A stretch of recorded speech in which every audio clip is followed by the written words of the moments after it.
All right, good morning everybody. I hope you are doing very well. आपका बहुत बहुत स्वागत है। और मैंने आपको कहा था कि टेलीग्राम ग्रुप बनेगा आपका, तो आपके बैच के लिए एक टेलीग्राम ग्रुप बन गया है। तो जिन्होंने पेड कोर्स सब्सक्राइब किया है उनको मालूम चल जाएगा, और इसमें सिर्फ वही लोग अलाउड हैं जिन्होंने कोर्स लिया है, ठीक है। सो बाहर के लोगों को ये टेलीग्राम ग्रुप ज्वाइन करने का मौका नहीं मिलेगा।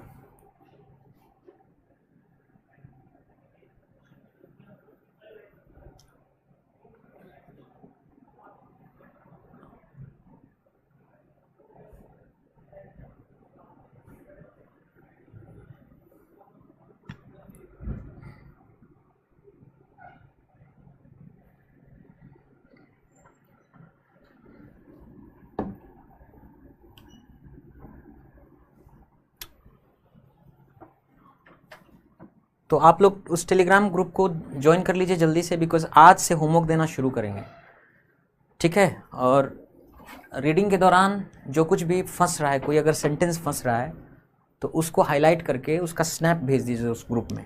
मैं उसको पढ़ के उसकी हिंदी बताऊंगा आपको, क्योंकि रीडिंग के दौरान भी आपको हेल्प की ज़रूरत है। तो Telegram group can be one of the ways, उन तरीक़ों में से एक हो सकता है टेलीग्राम ग्रुप जिसके थ्रू मैं आपकी मदद करूं। तो मैं होमवर्क भी आपको दूंगा, आप अपने क्वेश्चंस भी उस पर पूछ सकते हैं, ठीक है। और इस ग्रुप पे एक नियम है, कोई अनावश्यक बात नहीं होगी, है ना। कोई अनावश्यक बात नहीं होगी। Hi, hello, good morning, good evening, है ना, ईद मुबारक, होली मुबारक, कुछ नहीं चलेगा ये सब, ठीक है। सिर्फ और सिर्फ पढ़ाई की बातें इस पे होंगी। और अगर कोई क्वेश्चन पूछता है तो आप में से बहुत सारे लोगों के अंदर ये टेंडेंसी होती है कि आंसर नहीं आता फिर भी जवाब देना। ऐसा नहीं करना है। आप आंसर तभी दें जब व्हेन यू आर श्योर कि हाँ इसका आंसर यही है, ठीक है। चलिए, तो कौन कौन लोग ज्वाइन कर चुके हैं? द कॉप, हेलो, जय Hind. Priyanka Patel, good afternoon. Priyanka Patel, sir time morning में या इवनिंग में कर दीजिए। ये देखो, ये कहते हैं बुद्धि। अरे ये मॉर्निंग इवनिंग का टाइम तो आपके लिए है ही। ये वीडियो रिकॉर्ड हो गई है, आपको जब देखना हो देखिए। अब ये मॉर्निंग या इवनिंग कैसे हो जाएगा? Good afternoon Sanju Pal, good afternoon. Doctor Khushboo Kabutari, hi, good afternoon. All right, so this is complete English course and we are at lecture number 8. आज 8वां क्लास है हमारे इस कोर्स का। पिछले 7 क्लासेस में आपने कितना कुछ सीखा है, हैं? इस बात को अप्रिशिएट करते हैं कि नहीं? इस बात को सराहते हैं कि नहीं कि आपने पीछे 7 क्लासेस में ही इतना कुछ सीखा है? तो बात वहीं से कि भाई इंग्लिश सिर्फ 5 चीज़ों का खेल है। अगेन मैं यही बोलूँगा आपको, वो 5 चीज़ें हैं: सब्जेक्ट, वर्ब, ऑब्जेक्ट, कॉम्प्लीमेंट और एडवर्बियल। अच्छा, अगर आपसे कोई पूछे कि ये 5 चीज़ें हैं क्या, तो आप ये कहेंगे कि किसी क्लॉज या किसी सेंटेंस को बनाने वाले ये 5 मेन कंपोनेंट्स या पार्ट्स या पुर्जे हैं। इंग्लिश में कोई बात मतलब क्या होता है? वाक्य। हर सेंटेंस, हर वाक्य एक बात होता है। तो जब आप इंग्लिश में कोई बात लिखते हैं या बोलते हैं, यानी कोई सेंटेंस लिखते या बोलते हैं, तो उसको बनाने वाले यही 5 चीज़ें हैं: सब्जेक्ट, वर्ब, ऑब्जेक्ट, कॉम्प्लीमेंट और एडवर्बियल। इनके अलावा और इंग्लिश में कुछ भी नहीं है। और आप इनकी पहचान कर चुके हैं। आप समझ में आ गया है कि subject, verb, object, complement, adverbial क्या होता है। आप पहचान सकते हैं, है ना। इतना हमने आपको सिखा दिया है। जब भी इंग्लिश में कोई बात लिखते हैं, कोई बात बोलते हैं, 2 चीज़ ज़रूर होता है। एक सब्जेक्ट ज़रूर होता है, दूसरा वर्ब ज़रूर होता है। ऑब्जेक्ट, कॉम्प्लीमेंट, एडवर्बियल ये एसेंशियल कंपोनेंट्स नहीं है, आवश्यक पुर्जे नहीं है। ये हो भी सकते और नहीं भी हो सकते, पर ये दोनों एसेंशियल पार्ट्स हैं, सब्जेक्ट और वर्ब। इनका होना ज़रूरी है। तो अगर आप इन 5 चीज़ों का उस्ताद बन गए तो पूरे इंग्लिश का उस्ताद बन जाते हैं। इनका भी लिमिटेशन है कि ये इनको भी अगर आप लिखें कि तो देखेंगे कि सब्जेक्ट के रूप में noun, pronoun, noun phrase, noun clause, infinitive, gerund, इतनी चीज़ें हैं जो सब्जेक्ट का काम करती हैं। इसके 120 फॉर्म बनते हैं। वो कैसे बनते हैं? Helping verb plus main verb से बनते हैं। इनके कॉम्बिनेशन से 120 फॉर्म बनते हैं। ऑब्जेक्ट के रूप में कौन काम करता है? तो noun, pronoun, noun phrase, noun clause, infinitive और जीरंड। कॉम्प्लीमेंट के रूप में नाउन काम करता है, pronoun, noun phrase, noun clause, infinitive, gerund, adjective, adjective phrase, adjective clause, participle, preposition phrase,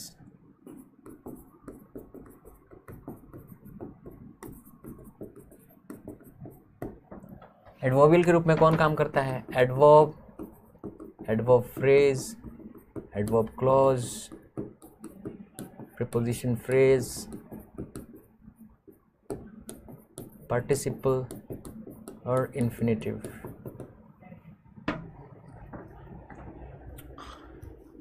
तो इंग्लिश बस इतना ही है, इसके बाहर कुछ भी नहीं है इंग्लिश में।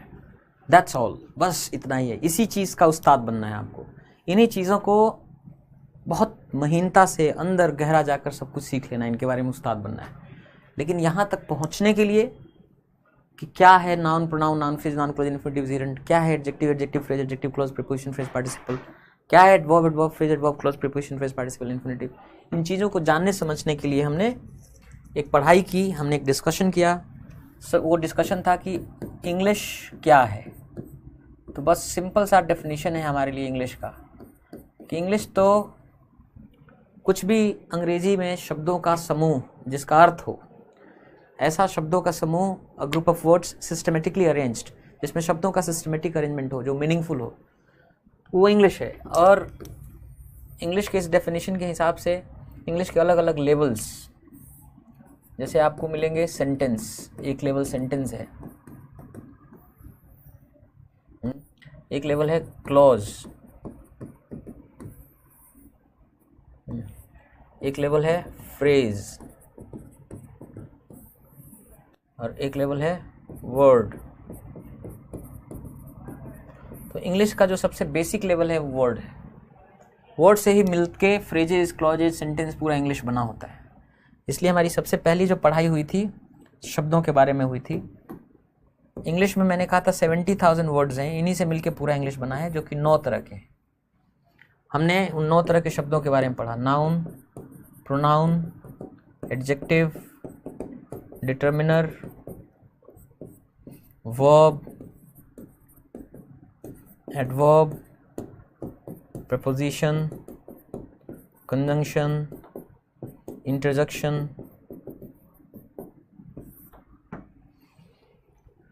हमने गिना था कि कितने वर्ड्स हैं डिक्शनरी के अंदर।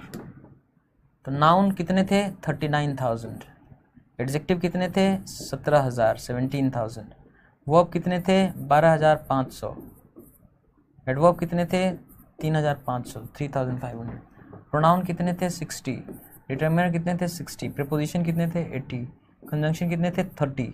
इंटरजेक्शन कितने थे? 30।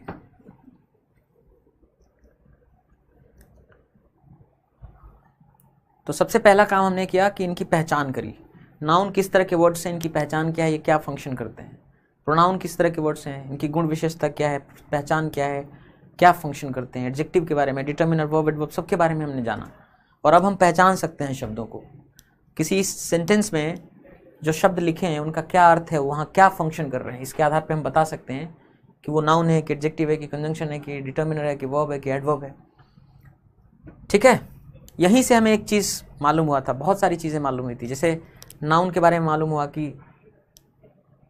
कई तरह से नाउन का कैटेगराइजेशन हो सकता है। देख छू सकें तो कॉन्क्रीट नाउन, नहीं देख छू सकें तो अब्स्ट्रैक्ट नाउन। एक कैटेगराइजेशन हो सकता है कि गिन सकें तो काउंटेबल, ना गिन सकें, 1 2 3 4 ना कर सकें तो अनकाउंटेबल। एक कैटेगराइजेशन था कि कुछ नाम, नाउन मतलब नाम होता है जो कईयों पर लागू होते हैं, वो कॉमन, साझा, शेयर्ड नाउन होते हैं। जो एक का नाम होता है प्रॉपर नाउन होता है। कॉमन नाउन के अंदर 3 कैटेगरीज थी, material noun, abstract noun, collective noun. हमने पढ़ा कि नाउन मतलब कोई व्यक्ति वस्तु, कोई भी व्यक्ति या कोई भी वस्तु को जब उल्लेख करना हो, रेफर करना हो, मेंशन करना हो, तो फिर उसका नाम लेना पड़ता है। वो नाम शब्द ही नाउन होता है। तो कोई नाम नाउन होता है, और नाम होता किसका है? किसी व्यक्ति का, समबडी या समथिंग, किसी वस्तु का। तो हर व्यक्ति वस्तु, कोई भी व्यक्ति वस्तु, वो नाउन होता है। अब किसी व्यक्ति वस्तु को रेफर करने, मेंशन, उल्लेख करने के लिए कई बार हम नाम ना लिख करके उसकी जगह कोई शब्द इस्तेमाल कर देते हैं। जैसे रवि मेरा दोस्त है, तो रवि नाम है, नाउन है। अब हम रवि को हटा कर कहते हैं वह मेरा दोस्त है, ही इज़ माई फ्रेंड, तो ही जो है वो प्रोनाउन हो गया। तो प्रोनाउन जो होते हैं वो भी एक व्यक्ति वस्तु को ही रेफर करते हैं, लेकिन ये नाउन या नाम की जगह आते हैं। ऐसे प्रोनाउंस की संख्या 60 है। किसी भी सेंटेंस में अगर एक बार कोई नाउन आपने इस्तेमाल कर लिया तो दोबारा उस नाउन का इस्तेमाल नहीं करना है, उसकी जगह आपको प्रोनाउन का इस्तेमाल करना चाहिए। और एक जनरल लॉ है, रूल है कि जहाँ कहीं भी अगर एक नाउन को सब्स्टिट्यूट करके प्रोनाउन लिख सकते हैं, वहाँ प्रोनाउन ही लिखना चाहिए। नाउन का रिपीटिशन से बचना चाहिए। एडजेक्टिव्स ऐसे वर्ड्स हैं जो किसी नाउन, प्रोनाउन यानी किसी व्यक्ति वस्तु के बारे में चर्चा करते हैं। उसका गुण, धर्म, स्वभाव क्या है, क्वालिटी क्या है, किस कैटेगरी, किस क्लास का है, ये चर्चा करना, डिस्क्राइब करना एडजेक्टिव का काम है। एडजेक्टिव्स क्वालिफाइंग और क्लासीफाइंग। क्वालिफाइंग एडजेक्टिव क्वालिटी बताते हैं, क्लासीफाइंग एडजेक्टिव क्लास, कैटेगरी बताते हैं। क्वालिफाइंग एडजेक्टिव ग्रेडेबल होते हैं, उनकी 3 degree, positive, comparative, superlative degree होती है। जबकि क्लासीफाइंग एडजेक्टिव जो क्लास या कैटेगरी बताते हैं वो ग्रेडेबल नहीं होते, उनकी कोई डिग्री नहीं होती। डिटर्मिनर्स भी एक तरह के एडजेक्टिव भी होते हैं। डिटर्मिनर्स एक्चुअली नाउन के सिर्फ पहले आते हैं, नाउन के पहले आके उसको डिटर्मिन करते हैं, बताते हैं कौन सा। तो बहुत लोग डिटर्मिनर को एक एडजेक्टिव मानते हैं, उसमें कोई बुराई नहीं है, उसमें कोई गलती नहीं है, दैट्स करेक्ट, वो भी बात सही है कि डिटर्मिनर एडजेक्टिव होते हैं, लेकिन वो स्पेशल काइंड ऑफ एडजेक्टिव्स होते हैं। बहुत फ़र्क होता है आम एडजेक्टिव्स में और डिटर्मिनर्स में। वर्ब 3 तरह के होते हैं, transitive, intransitive, linking. 18 linking verb है। बी मतलब होना, इज, एम, आर, वॉज, वर मतलब होना, बिकम मतलब बनना, सिम लगना, फील लगना, लुक लगना, अपीयर लगना, साउंड आवाज़ से लगना, टेस्ट स्वाद से लगना, स्मेल गंध से लगना, बिकम रिमेन रहना, गो हो जाना, कम हो जाना, गेट हो जाना, टर्न हो जाना, ग्रो हो जाना। ये 18 लिंकिंग वर्ब्स हैं। लिंकिंग वर्ब अपने बाद पक्के तौर पे जो लेके आता है उसी को कॉम्प्लीमेंट बोलते हैं। तो जब हम वर्ब पढ़ रहे थे यही हमें स्पष्ट हुआ कि ऑब्जेक्ट क्या है और कॉम्प्लीमेंट क्या है। क्योंकि जब भी कोई लिंकिंग वर्ब होता है, चाहे वो कहीं भी इस्तेमाल करिए, लिंकिंग वर्ब कहीं भी भाषा के अंदर आएगा, अपने बाद कॉम्प्लीमेंट लेके अवश्य आएगा। फिर हमने पढ़ा था कि ट्रांजिटिव और इंट्रांजिटिव। ट्रांजिटिव वर्ब और इंट्रांजिटिव वर्ब की सिर्फ एक निशानी है, ट्रांजिटिव वर्ब अपने बाद ऑब्जेक्ट लेके जरूर आता है। ट्रांजिटिव वर्ब का जब आप यूज़ करेंगे तो अपने नेचुरली उसके बाद एक सवाल आता है क्या, व्हाट। उस व्हाट या क्या का जवाब देने वाला ही ऑब्जेक्ट कहलाता है। तो ट्रांजिटिव वर्ब के बाद ऑब्जेक्ट आता है, लिंकिंग वर्ब के बाद कॉम्प्लीमेंट आता है, इंट्रांजिटिव वर्ब के बाद ना ऑब्जेक्ट आता है ना कॉम्प्लीमेंट आता है। यहाँ से हम पढ़े थे। हमने एडवर्ब पढ़ा, ये एडजेक्टिव या वर्ब या एडवर्ब के बारे में बताते हैं। कोई एडजेक्टिव, कोई वर्ब, कोई एडवर्ब कब, किस ढंग से, कहाँ, क्यों, किस लिए, कितनी बार का जवाब देता है एडवर्ब। प्रेपोजिशंस, इनका नाम है प्री पोजीशन। प्री मतलब पहले, पोजीशन मतलब स्थान। नाउन के पहले इनका स्थान होता है। किसी नाउन या नाउन इक्विवेलेंट, नाउन या नाउन के समतुल्य के पहले आते हैं प्रेपोजिशन। उस नाउन या नाउन इक्विवेलेंट के पहले आकर क्या करता है प्रेपोजिशन? उस नाउन या नाउन इक्विवेलेंट को किसी दूसरे नाउन से या एडजेक्टिव से या वर्ब से मीनिंगफुली रिलेट कर देता है, अर्थपूर्ण तरीके से रिलेशन स्थापित कर देता है प्रेपोजिशन। कंजंक्शन एक कनेक्टर होता है, जोड़ने वाला, रस्सी, बांध, ग्लू, गोंद, फेविकॉल होता है। कंजंक्शन 2 तरह के होते हैं, कोऑर्डिनेटिंग कंजंक्शन और सबऑर्डिनेटिंग कंजंक्शन। कोऑर्डिनेटिंग कंजंक्शंस जो होते हैं हमेशा कोऑर्डिनेशन करते हैं, इक्वल स्टेटस के आइटम्स को जोड़ने का काम करते हैं। जबकि सबऑर्डिनेटिंग कंजंक्शंस क्या होते हैं? सबऑर्डिनेट क्लॉज की शुरुआत में आते हैं। कहीं भी अगर सबऑर्डिनेट क्लॉज जुड़ता है, चिपकता है, उसको चिपकाने, जोड़ने के लिए सबऑर्डिनेट क्लॉज को कौन आता है? सबऑर्डिनेटिंग कंजंक्शन आता है। सबऑर्डिनेट क्लॉज की शुरुआत ही होती है सबऑर्डिनेटिंग कंजंक्शन से। इंटरजेक्शन वर्ड्स का इस्तेमाल ज़्यादातर बोलने में होता है। Wow, hi, hey, hello, oh god, oh my god, Jesus Christ, hey, bravo, hurrah, hello, out, shit, oh shit, ये सब क्या होते हैं? इंटरजेक्शन होते हैं। जब हम इन शब्दों को पढ़ लिए तब हम आगे की तरफ बढ़े। फिर हमने देखा कि फ्रेज कितने होते हैं, तो भाई फ्रेज होते हैं 3+1। 4 तरह के फ्रेज होते हैं, 3+1। कौन कौन से फ्रेज होते हैं? नाउन फ्रेज, एडजेक्टिव फ्रेज और एडवर्ब फ्रेज। देखो, जो नाउन है, कोई व्यक्ति वस्तु, तो तो कोई व्यक्ति वस्तु का जिक्र कर रहे हैं लेकिन आप एक शब्द में नहीं, एक से ज़्यादा शब्द हैं, तो कोई व्यक्ति वस्तु नाउन होता है। अगर उस किसी व्यक्ति वस्तु को रेफर कर रहे हैं, उसका उल्लेख या जिक्र कर रहे हैं, उसी का बोध करा रहे हैं, लेकिन एक से ज़्यादा शब्द इस्तेमाल कर रहे हैं तो वो नाउन है, लेकिन चूंकि एक से ज़्यादा शब्द है इसलिए उसको फ्रेज रूप में है, इसलिए नाउन फ्रेज कहेंगे। तो जो नाउन होता है आदमी वस्तु के बारे में बात करता है, मतलब आदमी वस्तु होता है। नाउन फ्रेज भी आदमी वस्तु ही होता है। अब जैसे आप रवि कहिए तो नाउन, ही कहिए तो प्रोनाउन। जैसे रवि तेज है, वह तेज है, तो रवि नाउन हो गया, ही वह प्रोनाउन हो गया। मेरा बेस्ट फ्रेंड तेज है और रवि ही मेरा बेस्ट फ्रेंड है, तो माई बेस्ट फ्रेंड वो भी आदमी है, लेकिन वो चूंकि माई बेस्ट फ्रेंड 3 वर्ड हैं, फ्रेज बन गया, इसलिए वो नाउन फ्रेज कहलाया। जो काम एडजेक्टिव करता है वही एडजेक्टिव फ्रेज होता है। एडजेक्टिव का काम, चाहे वो एडजेक्टिव हो, एडजेक्टिव फ्रेज हो, एडजेक्टिव क्लॉज हो, काम होता है नाउन प्रोनाउन की चर्चा करना, उसके बारे में डिस्क्राइब करना। कोई नाउन प्रोनाउन किस प्रकार का, तो किस प्रकार का तो लंबा, लॉन्ग एडजेक्टिव है। किस प्रकार का तो बहुत लंबा, वेरी लॉन्ग, वो फ्रेज हो गया, क्योंकि एक से ज़्यादा वर्ड आ गया, फ्रेज हो गया, तो एडजेक्टिव फ्रेज हो गया। तो जो एडजेक्टिव होता है वो एडजेक्टिव फ्रेज होता है। बस अंतर यह है कि फ्रेज है मतलब एक से ज़्यादा वर्ड है, इसलिए वो फ्रेज कहलाता है, एडजेक्टिव फ्रेज। जो एडवर्ब होता है वो एडवर्ब फ्रेज होता है। जैसे एडवर्ब में आपने कहा स्लोली, धीरे धीरे, एडवर्ब वर्ड है, लेकिन जब आपने कहा कि वेरी स्लोली, बहुत धीरे धीरे, तो उसमें 2 वर्ड आ गए, काम लेकिन वो भी वही कर रहा है। जब आप कहेंगे कि धीरे धीरे, किसी एक्शन के बारे में बता रहा है, कोई एक्शन, कोई वर्ब, किस ढंग से, धीरे धीरे, स्लोली। कोई एक्शन, कोई वर्ब किस ढंग से, वेरी स्लोली, बहुत धीरे धीरे। तो जो एडवर्ब काम कर रहा है वही काम एडवर्ब फ्रेज भी कर रहा है। अंतर बस ये है कि फ्रेज में एक से ज़्यादा वर्ड होते हैं, इसलिए फ्रेज कहलाता है। चौथा जो है वो क्या होता है, प्रेपोजिशन फ्रेज होता है। Preposition phrase. अब जो प्रेपोजिशन फ्रेज है इसको अलग इसलिए लिखते हैं क्योंकि नाउन फ्रेज नाउन होता है, एडजेक्टिव फ्रेज एडजेक्टिव होता है, एडवर्ब फ्रेज एडवर्ब होता है, जैसा नाम वैसा काम। लेकिन प्रेपोजिशन फ्रेज जो है, नाम प्रेपोजिशन फ्रेज है, पर काम, फंक्शन इसका या तो एडजेक्टिव का होता है, नहीं तो एडवर्ब का होता है। That's why we write it separately, हम इसको अलग से लिखते हैं। हमने इनकी पहचान कर ली है, खूब प्रैक्टिस करी हमने कल की क्लास में। फिर हमने कल की क्लास में हमने क्लॉज भी पढ़ लिया था। 2 तरह के क्लॉज होते हैं, मेन क्लॉज और सबऑर्डिनेट क्लॉज।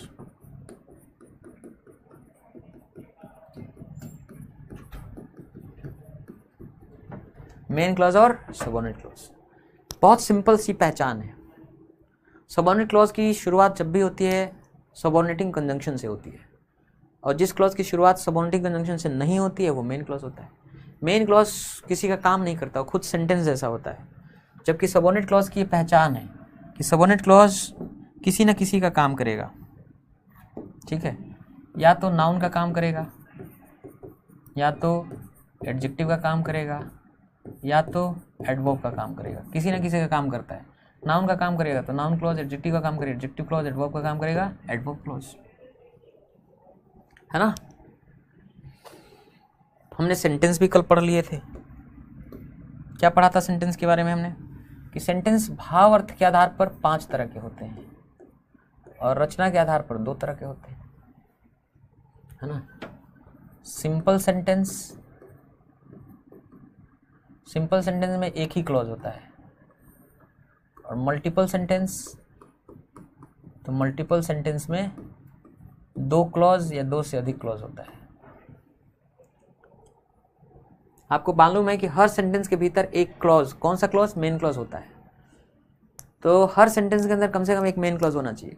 तो सिंपल सेंटेंस में एक ही क्लॉज होता है, यानी वो मेन क्लॉज होता है। तो सिंपल सेंटेंस में सिर्फ एक मेन क्लॉज होता है बस, जबकि मल्टीपल सेंटेंस में एक मेन क्लॉज तो होगा ही, साथ में और भी मेन क्लॉज हो सकता है या कोई सबऑर्डिनेट क्लॉज हो सकता है।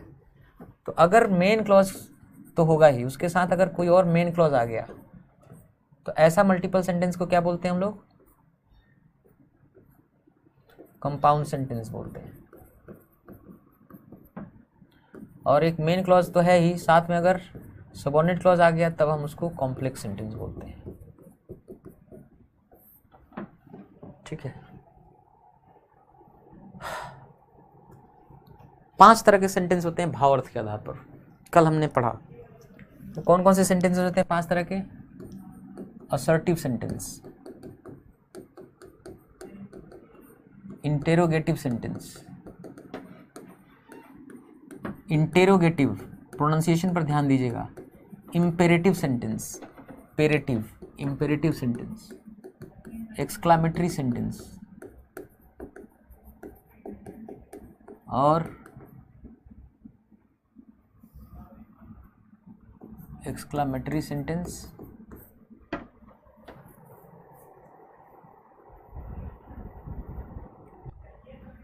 और ऑप्टेटिव सेंटेंस।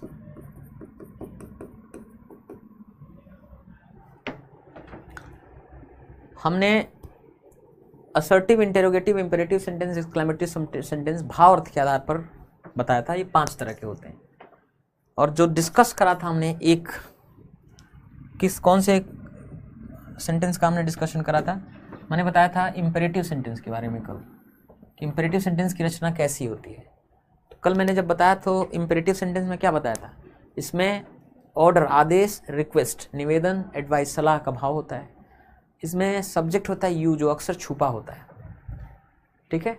वर्ब कंपोनेंट बहुत बेस फॉर्म इस्तेमाल होता है। वर्ब कंपोनेंट में S, S, ING, YNG, helping verb कुछ नहीं लगता है। जब इंपेरेटिव सेंटेंस का नेगेटिव सेंटेंस बनाना होता है तभी उसमें लगता है।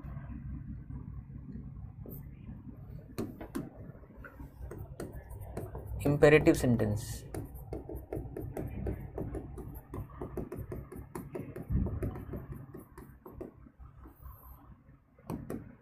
जैसे कम हियर, यहाँ आओ, इसमें सब्जेक्ट छुपा रहता है। सब्जेक्ट क्या होता है? यू। ये हो गया वर्ब, ये हो गया एडवर्बियल। जब नेगेटिव सेंटेंस होता है तो हेल्पिंग वर्ब डू का इस्तेमाल होता है इंपेरेटिव सेंटेंस में।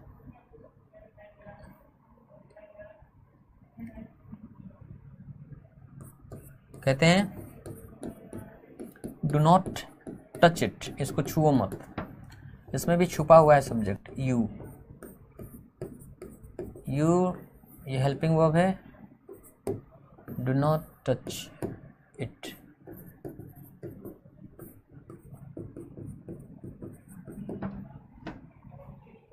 ठीक है। कल हमने इंपेरेटिव सेंटेंस डिस्कस कर लिया था। आज हम डिस्कस कर लेते हैं फिर optative sentence.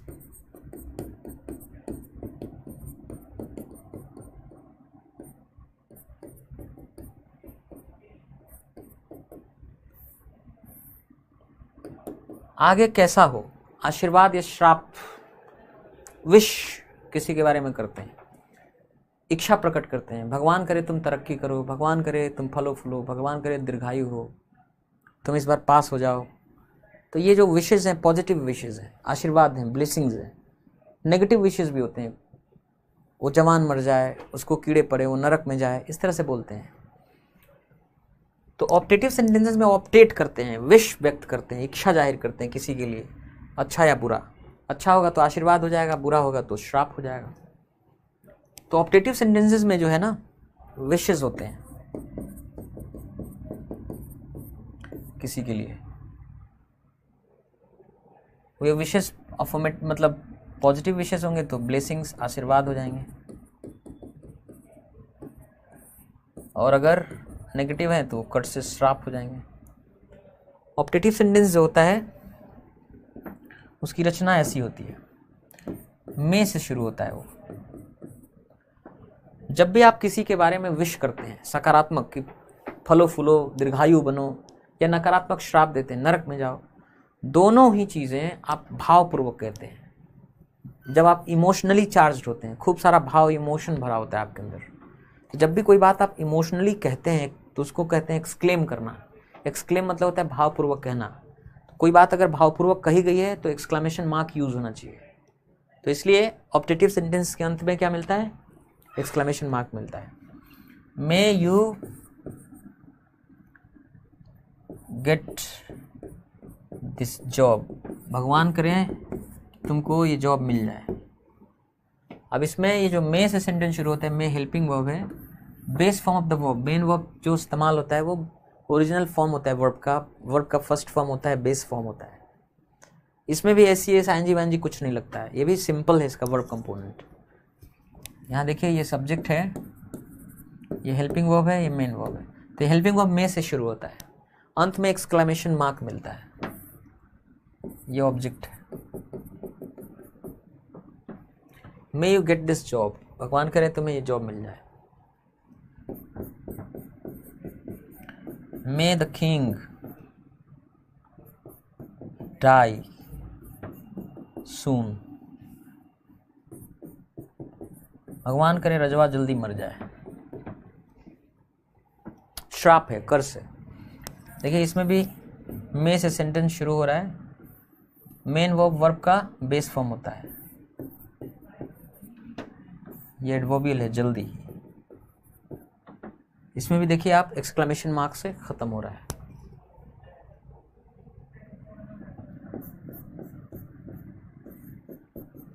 May God bless you, भगवान तुम्हें आशीर्वाद दे, भगवान का आशीष तुम्हारे ऊपर बना रहे। बेस फॉर्म है, ये सब्जेक्ट, ये object. May God bless you. तो ऑप्टेटिव सेंटेंसेस में ब्लेसिंग्स या कर्सेस, आशीर्वाद या श्राप का भाव होता है। ये सेंटेंसेस मे से शुरू होते हैं, मेन वर्ब बेस फॉर्म होता है वर्ब का, ओरिजिनल फॉर्म, फर्स्ट फॉर्म, अंत में एक्सक्लेमेशन मार्क रहता है। तो ये हैं आपके ऑप्टेटिव सेंटेंसेस। तो इम्पेरेटिव पढ़ा था आपने कल, आज ऑप्टेटिव पढ़ा। आगे हम पढ़ेंगे exclamatory sentence.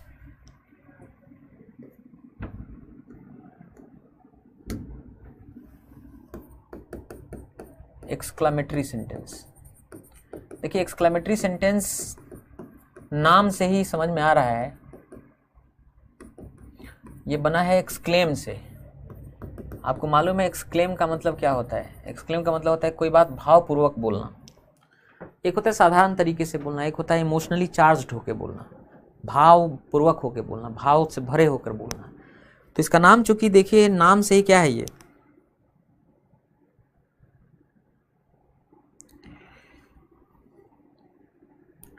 Shivam, good afternoon. Rahul Kumar, marquee event, meaning क्या होता है? मार्की इवेंट का मतलब होता है द मेन इवेंट, अब एक मुख्य कोई समारोह या घटना, एक कार्यक्रम। तो एक्सक्लेम मतलब भावपूर्वक कहना। तो एक्सक्लेमेटरी सेंटेंसेस होते हैं, ऐसे सेंटेंसेस होते हैं जो आप इमोशनली चार्ज्ड होकर बोलते हैं। इनकी रचना कैसी होती है, देखने में कैसे होते हैं? कैसे होते हैं भाई, कैसे होते हैं एक्सक्लेमेटरी सेंटेंसेस? व्हाट, हाउ, सच, इन तीन चीज़ों से शुरू होते हैं, है ना। जैसे आप कहते हैं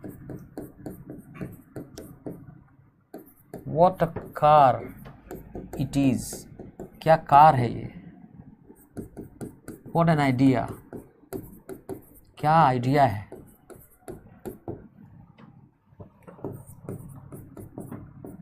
सच अ प्लेस, क्या जगह है ये। हाउ वंडरफुल, कितना जबरदस्त। हाउ फास्ट यू ड्राइव, बाप रे कितना तेज चलाते हो भाई। चूंकि एक्सक्लेमेटरी सेंटेंसेस हैं, एक्सक्लेम कर रहे हैं, भावपूर्वक कह रहे हैं, इसलिए एक्सक्लेमेशन मार्क मिलेगा आपको अंत में, ठीक है। आपको मालूम है कि हर सेंटेंस के अंदर एक मेन क्लॉज होता है, तो इन सेंटेंसेस में मेन क्लॉज ढूंढना है। हर मेन क्लॉज में एक सब्जेक्ट वर्ब होना चाहिए। तो कहाँ है बताइए जरा। इट क्या है? सब्जेक्ट है। इज क्या है? वर्ब। व्हाट अ कार क्या है? कॉम्प्लीमेंट। व्हाट अ कार का मतलब जबरदस्त कार, वंडरफुल कार। देखिए इज जो है लिंकिंग वर्ब होता है, लिंकिंग वर्ब के बाद तो कॉम्प्लीमेंट ही आता है ना, सब्जेक्ट वर्ब कॉम्प्लीमेंट। एक खास बात ये देखते हैं एक्सक्लेमेटरी सेंटेंसेस के अंदर कि अक्सर सब्जेक्ट और वर्ब दोनों छुप जाते हैं। जैसे ये वाला सेंटेंस देखिए, व्हाट एन आइडिया, क्या आइडिया है, इसमें सब्जेक्ट और वर्ब दोनों छुपे हुए हैं। कहाँ है सब्जेक्ट और वर्ब बताइए। What an idea it is, पूरा ये है, ये सब्जेक्ट है और ये वर्ब है, ये दोनों छुपा हुआ था और ये कॉम्प्लीमेंट। तो कई बार ये दोनों क्या हो जाते हैं? छुप जाते हैं। What an idea it is, such a place, क्या जगह है, बहुत सुंदर जगह है, it's a very beautiful place. लेकिन इसमें भी सब्जेक्ट वर्ब दोनों छुपा हुआ है। सच अ प्लेस इट इज, क्या जगह है ये सब्जेक्ट है, ये वर्ब है, ये कॉम्प्लीमेंट है।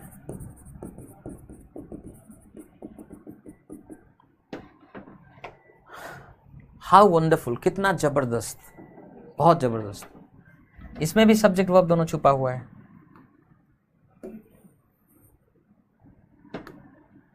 हाउ वंडरफुल इट इज, कितना जबरदस्त है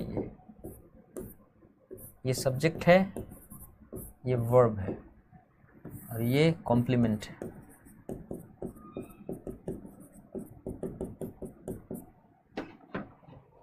हाउ फास्ट यू ड्राइव, कितना तेज चलाते हो तुम, इसमें सब्जेक्ट क्या है, तुम चलाते हो गाड़ी, वर्ब बहुत तेज, एडवर्बियल।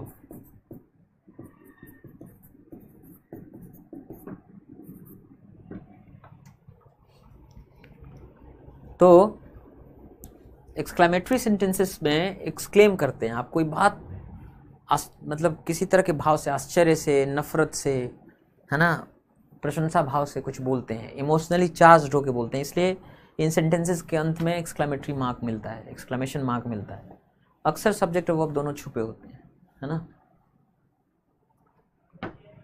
और ये शुरू होता है किन चीज़ों से, शुरू होता है या तो व्हाट से, या हाउ से, या सच से, इन तीन चीज़ों से शुरू होता है। व्हाट से, हाउ से, या सच से, तीन चीज़ों से शुरू होते हैं, ठीक है। तो इंपेरेटिव सेंटेंस, ऑप्टेटिव सेंटेंस और एक्सक्लेमेटरी सेंटेंस। अब आगे पढ़ेंगे हम लोग कैसा sentence, interrogative sentence.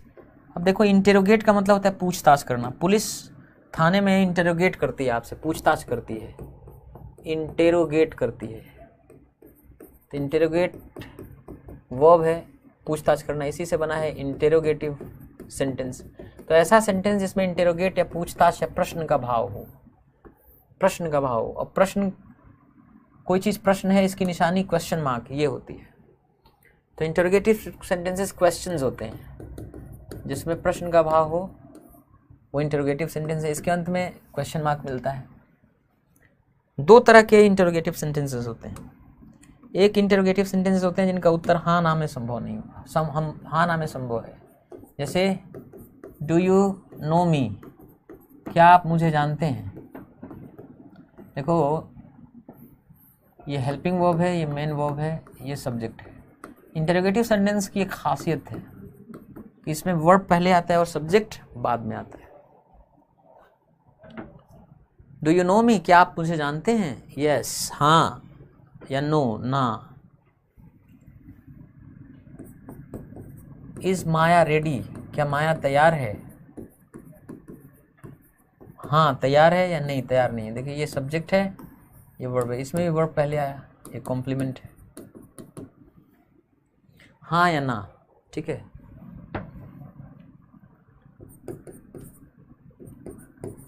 Have you arrived, क्या तुम पहुंच गए हो, सब्जेक्ट के पहले आया वर्ब। इंटरोगेटिव सेंटेंस में वर्ब पहले आता है, सब्जेक्ट बाद में आता है, ये मेन वर्ब है। हैव यू अराइव्ड, क्या तुम पहुंच गए हो, यस हाँ, नो नहीं। तो इसका उत्तर हाँ ना में देना संभव है, यस नो में देना संभव है इसका उत्तर। यस नो इंटरोगेटिव सेंटेंस है ये, yes no interrogative sentence.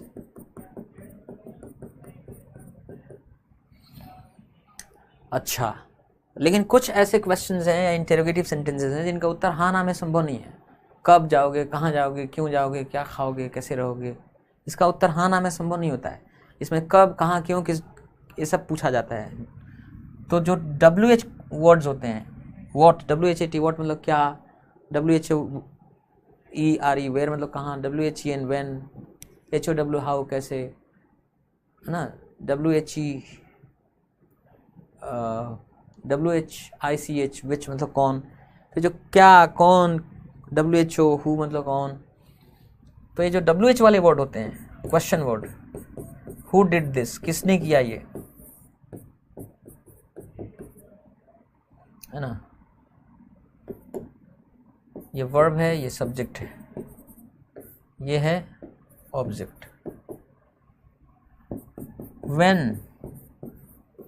when will he come, वह कब आएगा। दिमाग में आपके सवाल एक आ रहा होगा कि सर इसमें तो सब्जेक्ट पहले आया वर्ब बाद में आया। हाँ, तो हु के साथ, व्हाट के साथ, विच के साथ, क्योंकि ये वर्ड ऐसे होते हैं क्वेश्चन वर्ड जो खुद सब्जेक्ट का काम कर सकते हैं। तो ऐसी स्थिति में जब वो पहले आते हैं, क्योंकि क्वेश्चन वर्ड हमेशा पहले आते हैं, किसी क्वेश्चन वर्ड हर क्लॉज की शुरुआत में आते हैं, सेंटेंस या क्लॉज की शुरुआत ही क्वेश्चन वर्ड से होती है। अगर वो खुद क्वेश्चन वर्ड सब्जेक्ट का काम कर रहा है तो उसके बाद फिर वर्ब आएगा। लेकिन ये सिर्फ WHO, हु, WHET व्हाट क्या, WHICH विच कौन, इन्हीं के साथ होता है। इनके अलावा जो बाकी क्वेश्चन वर्ड WH वर्ड होते हैं वो सब्जेक्ट का काम नहीं करते, इसलिए उनके साथ आप देखेंगे जैसे when है, तो जैसे इसमें देखिए वर्ब पहले है, सब्जेक्ट बाद में है, ये एडवर्बियल होता है। when will he come, वो कब आएगा, है ना। why is she crying, वह क्यों रो रही है। देखिए इसमें she क्या है, सब्जेक्ट है, ये हेल्पिंग वर्ब है, ये मेन वर्ब है, ये एडवर्बियल है, ठीक है। तो ये भी क्वेश्चंस हैं, इंटेरोगेटिव सेंटेंस है, WH इंटेरोगेटिव सेंटेंसेस हैं, WH क्वेश्चंस या WH इंटेरोगेटिव सेंटेंसेस हैं। इनका उत्तर हाँ ना में संभव नहीं है। तो सबसे पहले हमने इंपेरेटिव सेंटेंस पढ़ा, उसके बाद ऑप्टेटिव सेंटेंस पढ़ा, फिर एक्सक्लेमेटरी सेंटेंस पढ़ा, फिर इंटेरोगेटिव सेंटेंस पढ़ा, और अब जो हम पढ़ेंगे वो होगा असर्टिव सेंटेंस।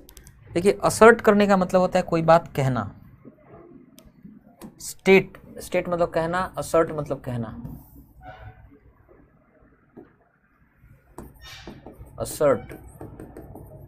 असर्ट मतलब कहना, असर्टिव सेंटेंस।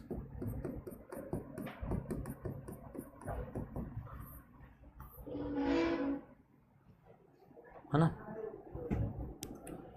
तो असर्टिव सेंटेंस में क्या होता है भाई, 5 ही तरह के सेंटेंसेस हैं, असर्टिव, इंटेरोगेटिव, इंपेरेटिव, एक्सक्लेमेटरी और ऑप्टेटिव।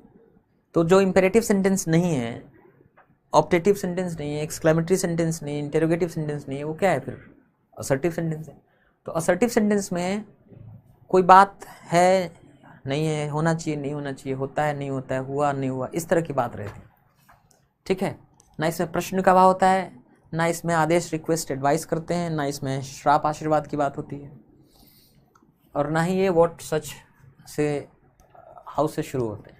असर्टिव सेंटेंस बहुत सिंपल होते हैं, जैसे माया इज रेडी, माया तैयार है, माया इज रेडी। इसमें आप देखेंगे कि पहले सब्जेक्ट आता है नॉर्मली, आमतौर पे वर्ब, फिर बाद में अन्य चीज़ें आती हैं, कॉम्प्लीमेंट। माया इज रेडी, माया तैयार है ना।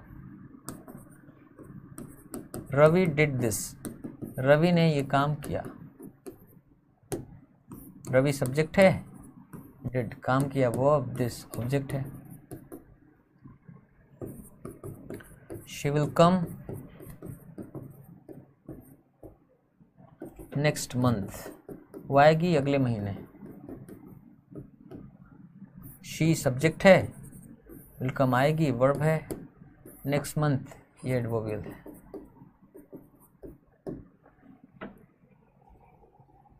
इस तरह के है। आई हैव नॉट सीन,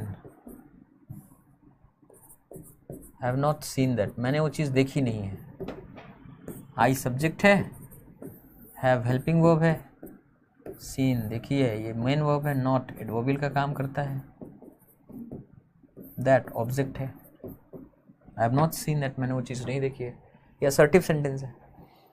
तो आज हमने ये भी पढ़ लिया कि सेंटेंसेस 5 तरह के होते हैं भावार्थ के आधार पर, असर्टिव, इंटेरोगेटिव, इंपेरेटिव, एक्सक्लेमेटरी और ऑप्टेटिव। अब ये चीज़ कंप्लीट हो गई। कौन सी चीज़ कंप्लीट हो गई? ये कि वर्ड 9 डिफरेंट टाइप्स के होते हैं, फ्रेजेस 3 + 1 4 तरह के होते हैं, clause, main clause, subordinate clause होते हैं, सबऑर्डिनेट क्लॉज 3 तरह का काम करते हैं, noun clause, adjective clause, adverb clause का। सेंटेंसेस भावार्थ के आधार पर assertive, interrogative, imperative, exclamatory, objective 5 तरह की, और हम सिंपल मल्टीपल पढ़ ही चुके हैं। तो अब ये चीज़ हमने पढ़ लिया है, समझ लिया है, अब हम इसकी पहचान कर सकते हैं, है कि नहीं? अच्छा ये बताइए, जितना सेंटेंसेस लिखे हुए हैं, जैसे you come here, you do not touch it, may you get this job, may the king die soon, may God bless you, ये सारे स्ट्रक्चर के आधार पे क्या है? ये सब सिंपल सेंटेंस है। क्यों? क्योंकि ये जितने भी सेंटेंस है सबके अंदर एक मेन क्लॉज है, बस एक ही क्लॉज आया हुआ है, इसलिए सारे क्या हैं? स्ट्रक्चर के हिसाब से सिंपल सेंटेंस हैं। ये सारे भी क्या हैं? सिंपल सेंटेंस है, क्योंकि इसमें भी एक मेन क्लॉज आया, बस एक ही क्लॉज है। ये भी सारे सिंपल सेंटेंसेस हैं, इनके भीतर भी एक ही मेन क्लॉज आया है। तो स्ट्रक्चर के हिसाब से ये सब सिंपल सेंटेंस हैं, because they all have just one main clause, केवल एक मेन क्लॉज आया है, एक ही क्लॉज है। इनमें भी देखिए एक क्लॉज लगे हुए हैं, हर सेंटेंस के अंदर एक ही क्लॉज है, इसलिए ये भी सिंपल सेंटेंसेस हैं। ठीक है,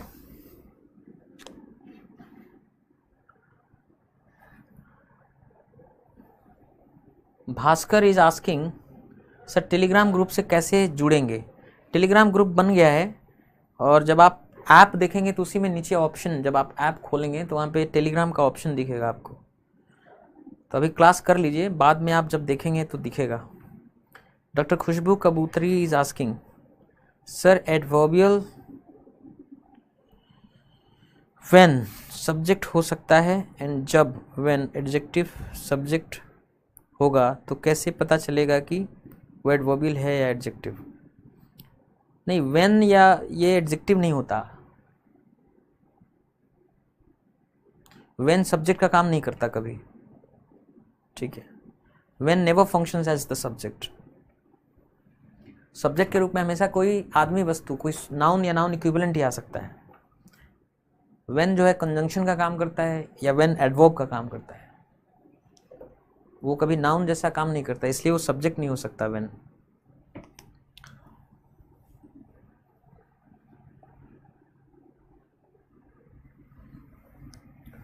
अब एक चीज जानना है यहां से वर्ब के बारे में।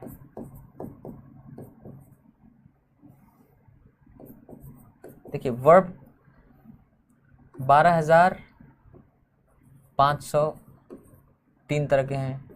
Transitive verb, intransitive verb, linking verb. ये जो वर्ब हैं ये दो तरह का काम करते हैं, फाइनाइट वर्ब और नॉन फाइनाइट वर्ब।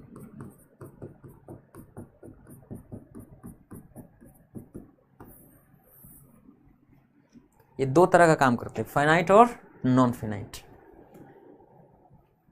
देखिए फाइनाइट समझना तो बहुत आसान है। देखिए हर क्लॉज में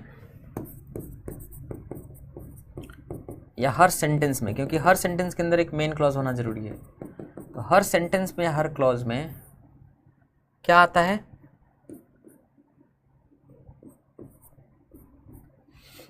एक सब्जेक्ट आता है और एक वर्ब कंपोनेंट जरूर आता है, दो एसेंशियल कंपोनेंट। यही जो वर्ब कंपोनेंट है इसी को हम लोग फाइनाइट वर्ब बोलते हैं। हर क्लॉज के अंदर सब्जेक्ट के साथ जो वर्ब कंपोनेंट आता है उसी को फाइनाइट वर्ब बोलते हैं। तो अगर हम पीछे चलें तो जितने दिख रहे हैं हैव सीन फाइनाइट वर्ब है, हैव सीन फाइनाइट वर्ब है। सब्जेक्ट के साथ जो वर्ब कंपोनेंट आता है उसी को हम फाइनाइट वर्ब बोलते हैं। तो हैव सीन फाइनाइट वर्ब है, इस वाले सेंटेंस में विल कम फाइनाइट वर्ब है, यहाँ डिड फाइनाइट वर्ब है, इज फाइनाइट वर्ब है, इज क्राइंग फाइनाइट वर्ब है, विल कम फाइनाइट वर्ब है, डिड फाइनाइट वर्ब है, हैव अराइव्ड फाइनाइट वर्ब है, इज फाइनाइट वर्ब है, डू नो फाइनाइट वर्ब है, ड्राइव फाइनाइट वर्ब है, is finite verb है, is finite verb है, is finite verb है, इज फाइनाइट वर्ब है ना। मे ब्लेस फाइनाइट वर्ब है, मे डाई फाइनाइट वर्ब है, मे गेट फाइनाइट वर्ब है, डू टच फाइनाइट वर्ब है, कम फाइनाइट वर्ब है। सब्जेक्ट के साथ फाइनाइट वर्ब आता है। तो इस चीज़ को हम लिख सकते हैं, पीछे वाली ये जो चीज़ है कि सब्जेक्ट के साथ ये जो वर्ब आता है इसको हम क्या बोलते हैं, फाइनाइट वर्ब बोलते हैं। तो हर क्लॉज के अंदर, हर सेंटेंस के अंदर कम से कम एक सब्जेक्ट होता है और एक फाइनाइट वर्ब होता है। अब इसका नाम फाइनाइट क्यों है? फाइनाइट मतलब होता है सीमित।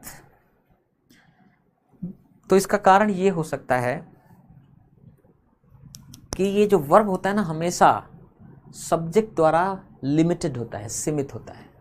सब्जेक्ट इसको गवर्न करता है, शासित करता है। आगे चलकर इसी को सब्जेक्ट वर्ब अग्रीमेंट कहते हैं कि अगर सब्जेक्ट सिंगुलर होता है तो वर्ब को सिंगुलर के हिसाब से होना पड़ता है, सब्जेक्ट प्लुरल होता है तो वर्ब को प्लुरल के हिसाब से होना पड़ता है।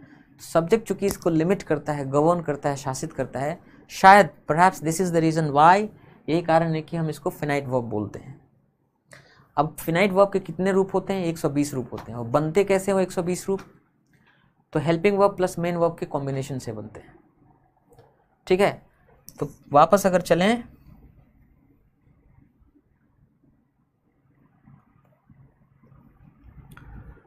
तो समझ में आ गया कि फाइनाइट वर्ब क्या होता है।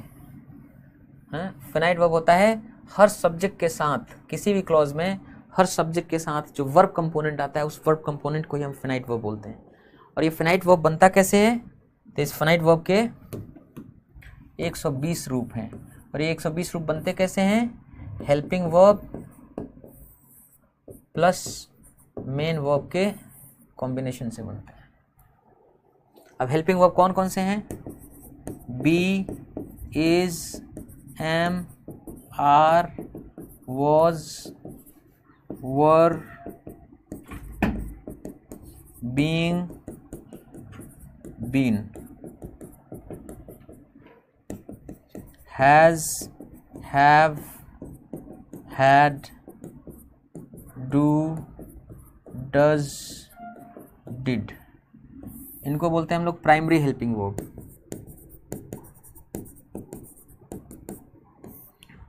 और कुछ होते हैं modal helping verb. Modal helping verb कौन से होते हैं? Will, shall, can, may, might, could, would, should, ought to, must, need, dare, used to। ये हैं आपके मॉडल हेल्पिंग वर्ब।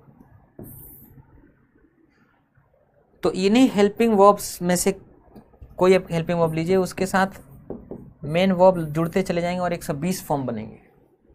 ठीक है, तो फिनाइट वर्ब फॉर्म 120 होते हैं और नॉन फिनाइट फॉर्म कितने होते हैं? 15 होते हैं। 15 नॉन फिनाइट फॉर्म होते हैं। नॉन फिनाइट बोलते किसको हैं? वर्ब कौन सा काम करता है, कब कहते हैं कि नॉन फिनाइट है? तो जान के आपको हैरानी होगी कि वर्ब जो होता है कुछ उसके इस तरह रूप हैं, कोई कुछ इस तरह से फॉर्म्स हैं जब वो वर्ब का काम नहीं करता बल्कि वो नाउन का, एडजेक्टिव का और एडवर्ब का काम करता है, तब हम उसे नॉन फिनाइट बोलते हैं। तो जब वो नॉन फिनाइट का काम करता है तो तब एक्चुअली उस समय वो या तो नाउन का काम कर रहा होता है, नहीं तो एडजेक्टिव का काम कर रहा होता है, नहीं तो एडवर्ब का काम कर रहा होता है। तो किसी भी वर्ब से 15 नॉन फिनाइट फॉर्म बनते हैं। अच्छा, एक बात बताइए, कोई भी वर्ब अगर ट्रांजिटिव वर्ब है तो फिनाइट वर्ब का काम करे चाहे नॉन फिनाइट का काम करे, ध्यान रखना उसका वर्ब का गुण है, ट्रांजिटिव वर्ब का गुण है अपने लिए ऑब्जेक्ट लेके आएगा, चाहे वो फिनाइट वर्ब की तरह काम करे चाहे नॉन फिनाइट की तरह काम करे। अगर ट्रांजिटिव वर्ब है तो अपना ऑब्जेक्ट लेके आएगा। अगर लिंकिंग वर्ब है तो चाहे वो फिनाइट वर्ब की तरह काम करे चाहे नॉन फिनाइट की तरह काम करे। अगर लिंकिंग वर्ब है तो अपना कॉम्प्लीमेंट लेके आएगा। ये दिमाग में रखना है आपको। तो मैं क्या कह रहा था कि नॉन फिनाइट कब बोलते हैं किसी वर्ब को? तो कुछ रूप ऐसे होते हैं, कोई भी वर्ब ले लीजिए, उसके 15 ऐसे फॉर्म्स होते हैं, 15 ऐसे रूप होते हैं, जब उस समय वो नाउन एडजेक्टिव एडवर्ब का काम करता है तब हम उसे नॉन फिनिट बोलते हैं। ये 15 रूप क्या है मैं आपको दिखाता हूँ।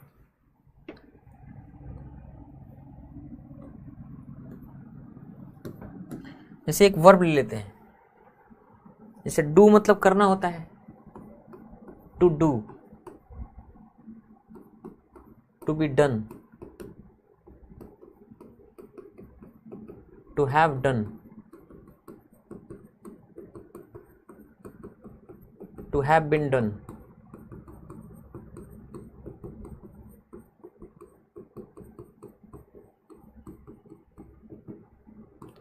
to be doing, to have been doing,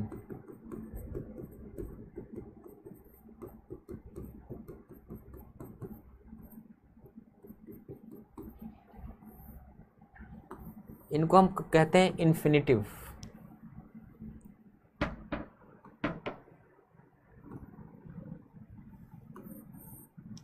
हम इनको कहते हैं इन्फिनिटिव।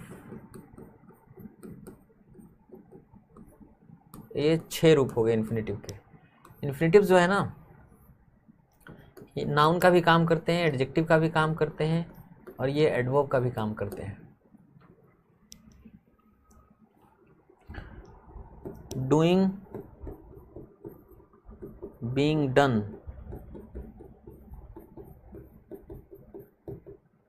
हैविंग डन, पहले इनका हिंदी लिख देते हैं। इनके हिंदी फॉर्म तो मोटा मोटी ऐसे बना दिया है। जो लोग नॉन हिंदी बैकग्राउंड के हैं ध्यान मत दें हिंदी पर, उनको सिर्फ इंग्लिश पे फोकस करना है। जो हिंदी मीडियम के लोग हैं उनको हिंदी बताने से थोड़ा हेल्पफुल रहेगा, इसलिए उनके लिए हिंदी में बता रहा हूँ। टू डू मतलब करना,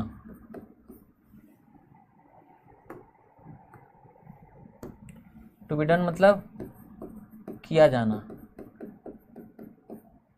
टू हैव डन मतलब कर चुका होना, टू हैव बीन डन मतलब किया जा चुका होना,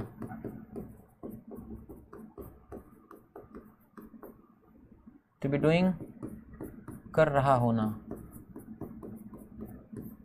टू हैव बीन डूइंग कुछ समय से कर रहा होना,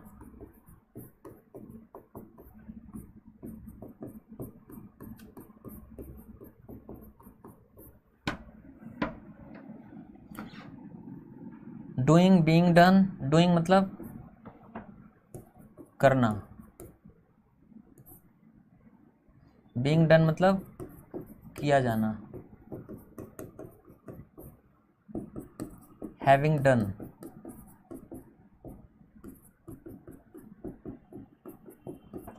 कर चुका होना,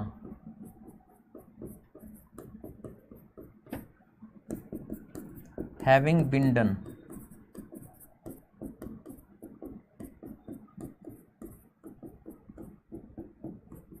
किया जा चुका होना।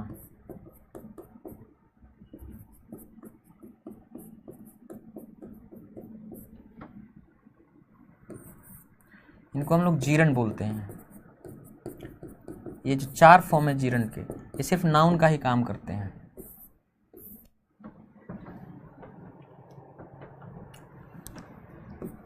डूइंग कर रहा, बीइंग डन किया जा रहा, having done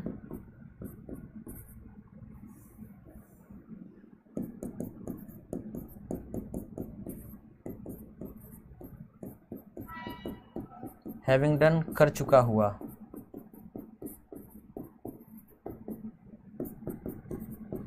having been done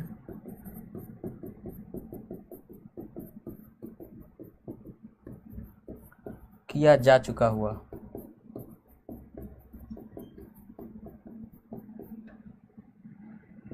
done verb का 3rd फॉर्म।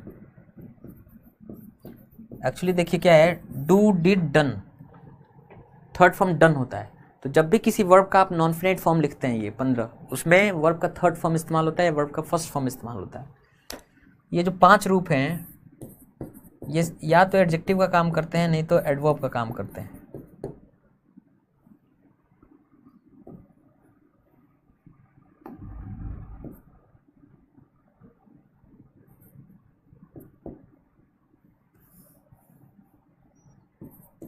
तो या तो एडजेक्टिव का काम करते हैं या एडवर्ब का काम करते हैं। इनको हम पार्टिसिपल बोलते हैं। तो अभी हम जो पीछे लिख रहे थे ना, इन्फिनेटिव, जीरंड और पार्टिसिपल, वो आपको समझ में आ रहा है। ये नॉन फिनाइट्स होते हैं, नॉन फिनाइट्स होते हैं। हमने क्या कहा था कि नॉन फिनाइट्स जो होते हैं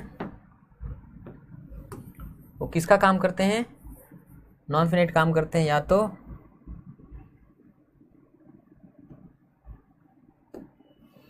तो नाउन का काम करते हैं, नहीं तो एडजेक्टिव का काम करते हैं, नहीं तो एडवर्ब का काम करते हैं। ठीक है, 15 फॉर्म होते हैं किसी वर्ब से, 15 नॉन फिनाइट फॉर्म बनते हैं। जैसे यहाँ डू से कितने नॉन फिनाइट फॉर्म बने हैं? 15 बने हैं।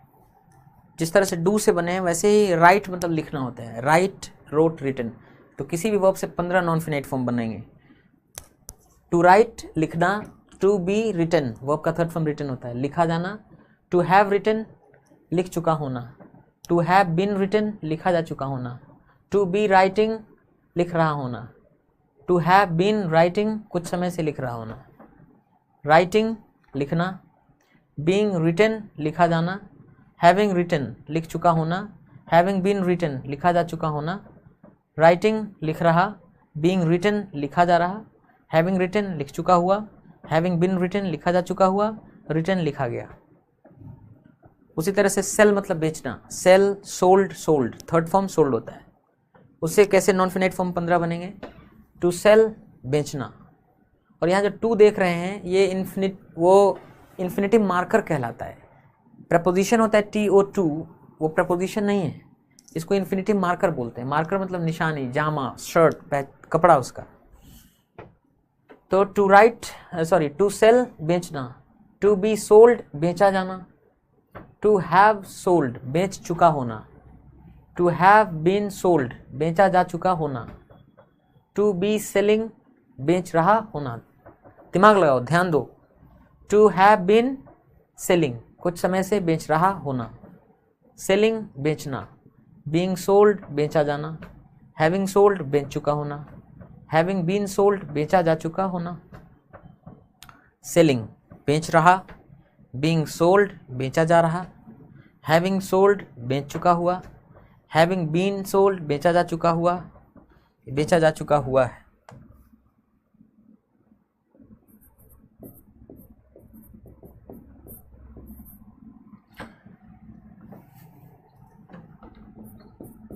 सोल्ड, बेचा गया।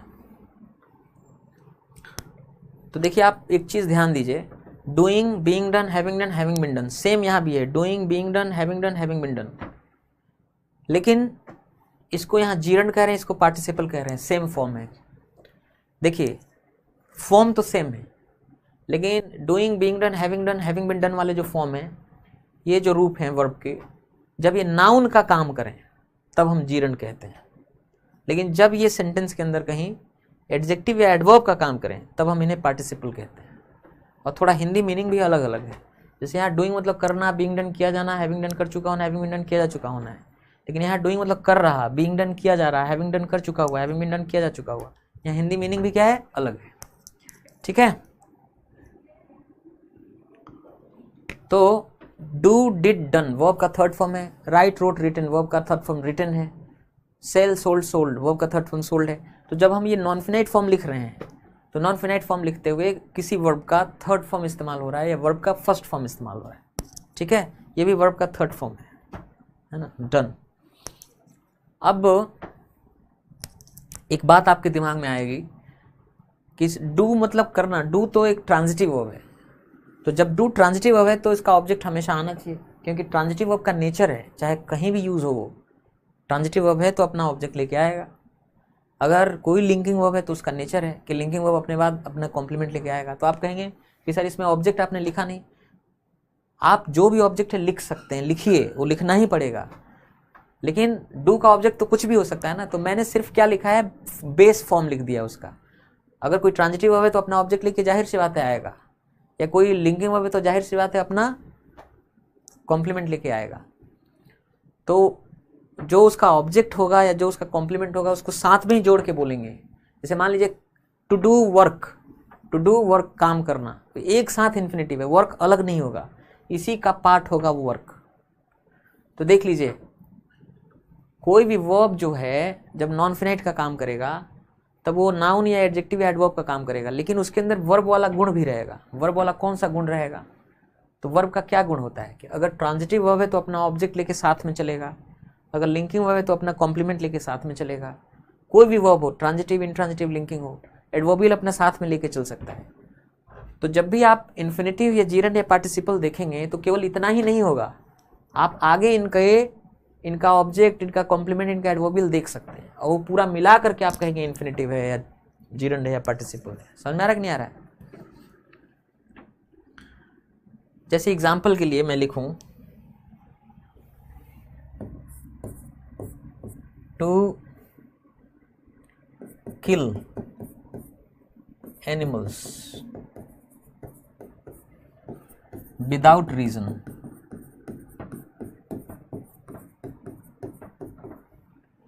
अब हमने सिर्फ इतना ही सिखाया, टू किल मतलब मारना, ये इन्फिनेटिव है। लेकिन ऐसा नहीं है कि ये टू किल मारना, क्या मारना? जानवरों को मारना। क्यों मारना, कहाँ मारना? तो विदाउट रीजन, बिना कारण मारना।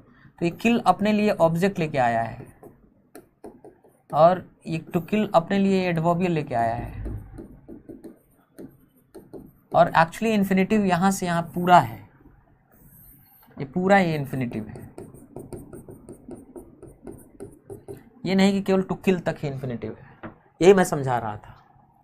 तो जो इन्फिनेटिव है ये लिखे हुए हैं, या जो जीरन लिखे हुए हैं, या पार्टिसिपल्स लिखे हुए हैं, ये केवल मैंने बेस फॉर्म इनका लिख दिया है। इसके आगे इनका ऑब्जेक्ट, इनका कॉम्प्लीमेंट, इनका एडवर्बियल आएगा, और उसको साथ में मिलाकर आप कहेंगे इन्फिनेटिव या जीरंड या पार्टिसिपल। बात समझ में आ रही है ना? अब है क्या, किसी वर्ब से बनने वाले फिनाइट वर्ब फॉर्म कितने हैं? 120। जैसे SELL, सेल मतलब क्या होता है? बेचना। तो अभी उसके हमने नॉन फिनाइट फॉर्म 15 बताए। टू सेल बेचना, टू बी सोल्ड बेचा जाना, टू हैव सोल्ड बेच चुका होना, टू हैव बीन सोल्ड बेचा जा चुका होना, टू बी सेलिंग बेच रहा होना, टू हैव बीन सेलिंग कुछ समय से बेच रहा होना, सेलिंग बेचना, बीइंग सोल्ड बेचा जाना, हैविंग सोल्ड बेच चुका होना, हैविंग बीन सोल्ड बेचा जा चुका होना, सेलिंग बेच रहा, बीइंग सोल्ड बेचा जा रहा, हैविंग सोल्ड बेच चुका हुआ, हैविंग बीन सोल्ड बेचा जा चुका हुआ, सोल्ड बेचा गया। अच्छा, जो मैं हिंदी बोल रहा हूँ ये नॉन हिंदी मीडियम बैकग्राउंड के लिए, you don't need to focus on Hindi. Hindi सिर्फ यूजफुल बना रहा हूँ उनके लिए जो हिंदी मीडियम वाले हैं, क्योंकि इनका बंगाली फॉर्म में क्या इक्विवेलेंट होगा आई डोंट नो, या इनका उड़िया या पंजाबी में, तेलुगु में क्या फॉर्म होगा आई डोंट नो। समझ में आ रहा ना? हिंदी मुझे आती है तो मैं इसका हिंदी में क्या मोटा मोटी इसका हिंदी फॉर्म क्या हो सकता है मैंने लिख दिया है, पर दूसरी भाषाओं में मुझे नहीं मालूम है। तो जो नॉन हिंदी मीडियम बैकग्राउंड के हैं, they should just focus on the English part only. तो अभी हमने कहा कि सेल है, सेल के 15 नॉन फिनाइट फॉर्म है, लेकिन सेल के फिनाइट फॉर्म कितने बने? 120। वो कैसे बनेंगे मैं समझाता हूँ। जैसे देखो, विल है, हेल्पिंग वर्ब ले लीजिए, विल सेल बेचेगा, विल बी सोल्ड बेचा जाएगा, विल हैव सोल्ड बेच चुका होगा, विल हैव बीन सोल्ड बेचा जा चुका होगा, विल बी सेलिंग बेच रहा होगा, विल हैव बीन सेलिंग बेच रहा होगा कुछ समय से। 6 फॉर्म हो गए। शैल सेल बेचना होगा, शैल बी सोल्ड बेचा जाना होगा, कैन सेल बेच सकता है, कैन बी सोल्ड बेचा जा सकता है, मे सेल बेच सकता है, मे बी सोल्ड बेचा जा सकता है, मे हैव सोल्ड बेच चुका होगा, मे हैव बीन सोल्ड बेचा जा चुका होगा, मे बी सेलिंग बेच रहा होगा, मे हैव बीन सेलिंग बेच रहा होगा कुछ समय से। माइट सेल बेच सकता था, माइट बी सोल्ड बेचा जा सकता था, माइट हैव सोल्ड बेच सकता था, माइट हैव बीन सोल्ड बेचा जा सकता था, माइट बी सेलिंग बेच रहा हो सकता था, या माइट हैव बीन सेलिंग बेच रहा हो सकता था कुछ समय से। तो ये जो मैं बोल रहा हूँ अभी आपको इतना समझ में नहीं आ रहा है, आगे इन्हीं चीज़ों को पढ़ना है धीरे धीरे एक एक करके, कि सेल मतलब बेचना, उसी सेल से ये अलग अलग हेल्पिंग वर्ब को आप जोड़ते चले जाइए। तो हेल्पिंग वर्ब और कोई एक मेन वर्ब ले लीजिए, उस मेन वर्ब से हेल्पिंग वर्ब जुड़ते चले जाएंगे और helping verb plus main verb के 120 कॉम्बिनेशन बनेंगे। वो कहते हैं कि फिनाइट वर्ब फॉर्म 120 है।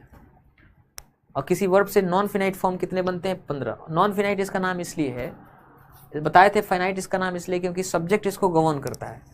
हर क्लॉज में, हर सेंटेंस के अंदर एक सब्जेक्ट आता है, एक वर्ब कंपोनेंट आता है, वही वर्ब कंपोनेंट को हम फिनाइट वर्ब बोलते हैं।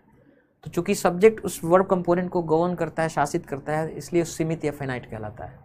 जबकि जब नॉन फिनाइट होते हैं तो ये नाउन, एडजेक्टिव, एडवर्ब का काम करते हैं, बल्कि ये खुद ही कई बार नाउन होने की वजह से ये खुद ये सब्जेक्ट का काम करते हैं। तो ये सब्जेक्ट द्वारा गवर्न नहीं होते हैं, ये किसी द्वारा गवर्न नहीं होते नॉन फिनाइट, किसी का इनके ऊपर शासन नहीं चलता, किसी द्वारा लिमिटेड नहीं होते, फिनाइट सीमित नहीं होते, इसलिए इनको हम नॉन फिनाइट कहते हैं। ठीक है, अब अगर आप ध्यान से देखिए तो देखिए इन्फिनेटिव किसका काम कर रहा है? नाउन का भी काम कर रहा है, एडजेक्टिव का भी काम कर रहा है, एडवर्ब का भी काम कर रहा है। इसका मतलब ये है कि अगर नाउन का काम कर रहा है यानी सब्जेक्ट का काम कर सकता है, नाउन का काम कर रहा है मतलब ये ऑब्जेक्ट का भी काम कर सकता है, नाउन का काम कर रहा है तो इसका मतलब ये कॉम्प्लीमेंट का भी काम कर सकता है, एडजेक्टिव का काम कर रहा है मतलब कॉम्प्लीमेंट का काम कर सकता है, एडवर्ब का काम कर रहा है मतलब एडवर्बियल का काम कर सकता है। तो चलिए पहले वाले स्लाइड में हम चलें। इस स्लाइड में आइए, देखिए यहाँ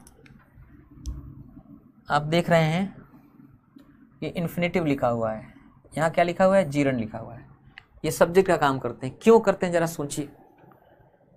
जितने भी नाउन या नाउन के इक्विवेलेंट या नाउन के समतुल्य होते हैं वही सब्जेक्ट का काम करते हैं, क्योंकि नाउन या नाउन का कोई भी समतुल्य होगा किसी वस्तु या किसी व्यक्ति का बोध कराता है। तो जो इन्फिनेटिव और जीरंट होते हैं ना, इन्फिनेटिव भी नाउन का काम करता है, जीरंट भी नाउन का काम करता है। चूंकि दोनों नाउन का काम करते हैं इसलिए वो सब्जेक्ट का भी काम कर सकते हैं। यहाँ पे भी देखिए इन्फिनेटिव और जीरंट नाउन का काम करते हैं दोनों, इसलिए ऑब्जेक्ट का भी काम कर सकते हैं। देखिए इन्फिनेटिव और जीरंट नाउन का काम करते हैं इसलिए कॉम्प्लीमेंट का काम कर सकते हैं। पार्टिसिपल एडजेक्टिव का काम करता है इसलिए वो कॉम्प्लीमेंट का काम, क्योंकि एडजेक्टिव या adjective complement, adjective phrase, adjective clause, preposition phrase भी एडजेक्टिव का काम करता है, पार्टिसिपल भी एडजेक्टिव का काम करता है। तो कॉम्प्लीमेंट के रूप में एडजेक्टिव इक्विवेलेंट भी काम करते हैं। एडवर्बियल के रूप में एडवर्ब या एडवर्ब का कोई इक्विवेलेंट काम करता है। एडवर्बियल के रूप में एडवर्ब हो, चाहे एडवर्ब फ्रेज हो, चाहे एडवर्ब क्लॉज हो, चाहे प्रीपोजिशन फ्रेज हो, एडवर्ब का काम करता हो। पार्टिसिपल भी एडवर्ब का काम करता है, इन्फिनेटिव भी एडवर्ब का काम करता है, इसलिए एडवर्बियल का काम करते हैं। तो ये तीन चीज जो है ना, क्या इन्फिनेटिव, जीरंट और पार्टिसिपल, ये चीज अभी तक जो छुपा हुआ था अब सामने आया। इन्फिनेटिव नाउन का भी काम करता है, एडजेक्टिव का भी काम करता है, एडवर्ब का भी काम करता है। और इन्फिनेटिव के कुल कितने फॉर्म होते हैं? 6 फॉर्म होते हैं। जीरंट सिर्फ नाउन का काम करता है। जीरंट के कितने फॉर्म होते हैं? 4 फॉर्म होते हैं। पार्टिसिपल किसका काम करता है? एडजेक्टिव का काम करता है, नहीं तो एडवर्ब का काम करता है। पार्टिसिपल के कितने फॉर्म होते हैं? 5 फॉर्म होते हैं। और इन्हीं को हम क्या कहते हैं? नॉन फिनाइट कहते हैं। यही नॉन फिनाइट्स के 15 फॉर्म। नॉन फिनाइट या तो नाउन का काम करते हैं, नहीं तो एडजेक्टिव का काम करते हैं, नहीं तो एडवर्ब का काम करते हैं, और इनके 15 फॉर्म होते हैं।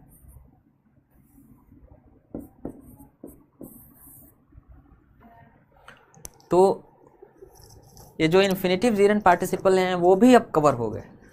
तो अब देखिए इसके अब तो ये पूरा अंग्रेजी में जो 5 चीज होता है, सब्जेक्ट, वर्ब, ऑब्जेक्ट, कॉम्प्लीमेंट, वर्बियल, वो सारे कवर हो गए। You have covered everything. तो ये जो नॉन फिनाइट्स हैं इनका बहुत ही इस्तेमाल है, बहुत इंपॉर्टेंट चीजें हैं ये,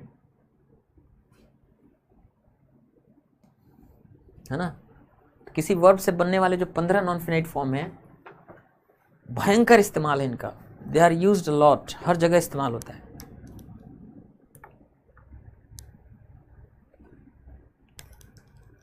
सोनू सर, हम बिहार से हैं, लुधियाना पंजाब में रहकर कुछ काम करते हैं और एसएससी का प्रिपरेशन भी करते हैं। Very good.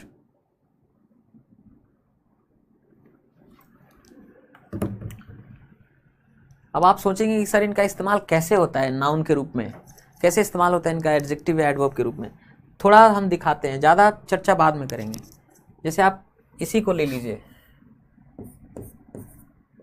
ये इन्फिनेटिव है, to kill animals without reason. मारना जानवरों को बिना कारण के। तो अकारण मारना जानवरों को मारना, अकारण जानवरों को मारना इज रॉन्ग, गलत है। अब आप इसमें देखिए ये नाउन का काम कर रहा है, ये सब्जेक्ट है। सब्जेक्ट के रूप में कौन काम कर सकता है? नाउन ही तो कर सकता है, या नाउन इक्विवेलेंट। सब्जेक्ट का काम कर रहा है, ये वर्ब है और ये कॉम्प्लीमेंट है। तब देखिए to kill animals without reason, ये इन्फिनिटिव है, ये इन्फिनिटिव सब्जेक्ट का काम कर रहा है। क्या है रॉन्ग, गलत, क्या है गलत। आपको मालूम है कि क्या और कौन का जवाब नाउन देता है, मैंने पढ़ाया है पीछे, तो ये नाउन है। क्या है गलत? To kill animals without reason, अकारण जानवरों को मारना, to kill animals without reason noun है, ये है गलत। तो ये इन्फिनिटिव है, नाउन का काम कर रहा है, सब्जेक्ट का काम कर रहा है। तो देख रहे हैं आप, इन्फिनिटिव है लेकिन नाउन का काम कर रहा है। किल मतलब मारना एक वर्ब होता है, लेकिन उसका एक फॉर्म है टू किल, सिंपल इन्फिनिटिव बोलते हैं इसको। ये इन्फिनिटिव नाउन का काम कर रहा है। जैसे आप कहें कि सर इन्फिनिटिव कैसे एडजेक्टिव का काम करता है, जैसे देखिए आप कहते हैं हॉट फूड, गर्म भोजन, तो फूड क्या है? नाउन है। हॉट क्या है? एडजेक्टिव है। एडजेक्टिव का काम होता है नाउन के बारे में चर्चा करना। अगर आप कहें फूड, टू ईट, खाने के लिए भोजन। अब देखिए फूड क्या है? नाउन, भोजन। अब फूड किस प्रकार का? टू ईट, खाने के लिए। एडजेक्टिव का काम ही होता है किसी नाउन के बारे में क्या करना? चर्चा करना। टू ईट मतलब खाना, ये इन्फिनिटिव है, लेकिन काम इसका क्या है? एडजेक्टिव का काम कर रहा है, किसी नाउन के बारे में चर्चा कर रहा है। तो एक जगह इन्फिनिटिव आपने देखा नाउन का काम कर रहा था, यहाँ इन्फिनिटिव आपने देखा एडजेक्टिव का काम कर रहा है। इन्फिनिटिव एडवर्ब का भी काम करता है, जैसे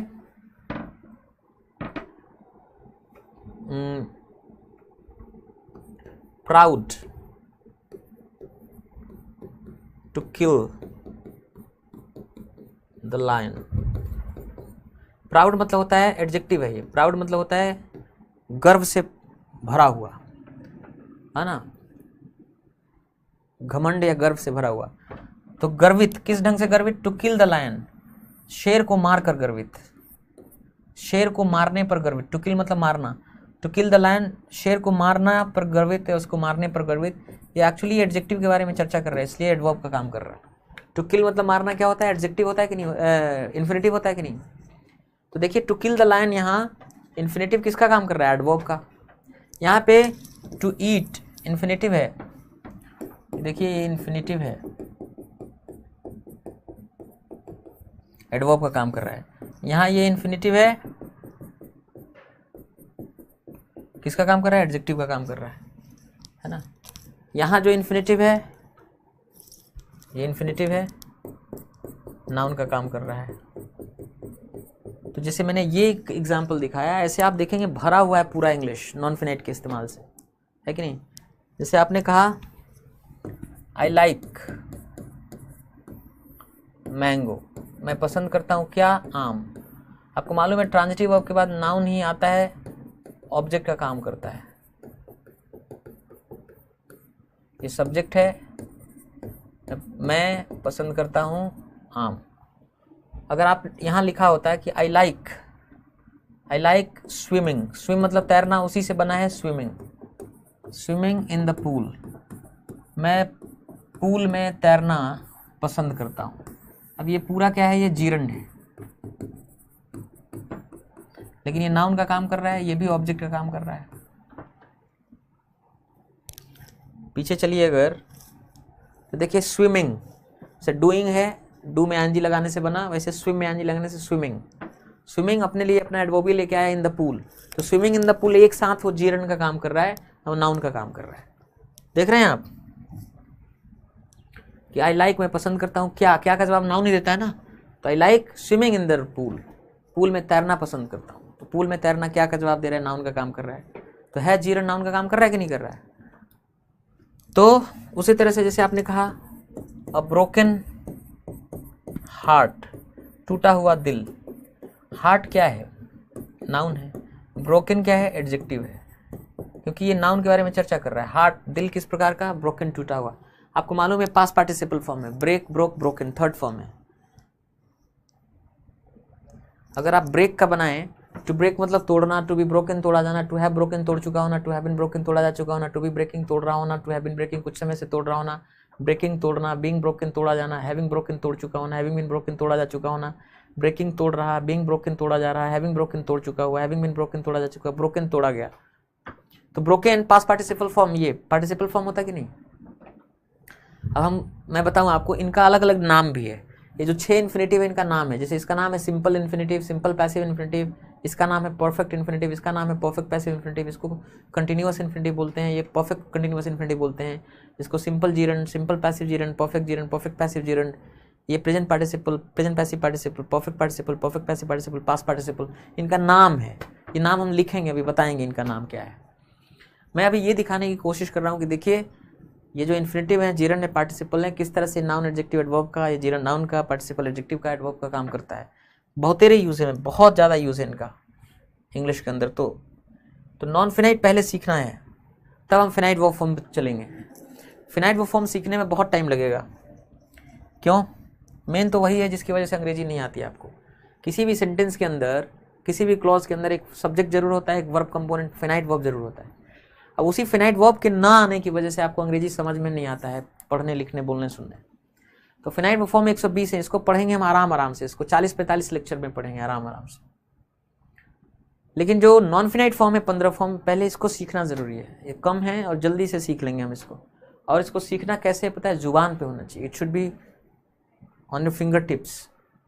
कि इस तरह से मैंने पूछा हटाया जा चुका होना, तुरंत बोलिए to have been removed. To have been removed हटाया जा चुका होना, या हैविंग बीन रिमूव्ड हटाया जा चुका होना।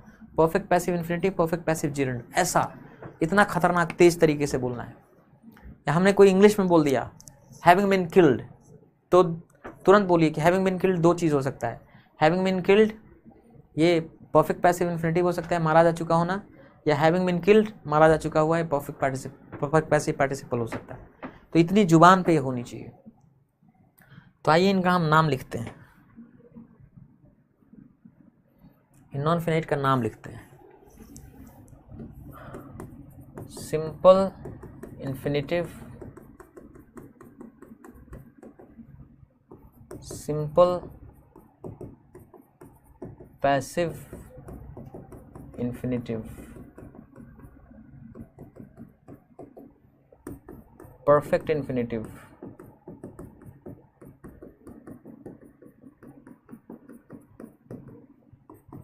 Perfect passive infinitive,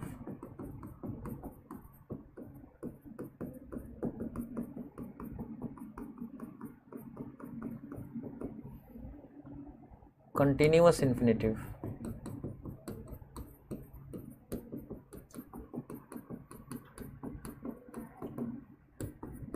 perfect continuous infinitive.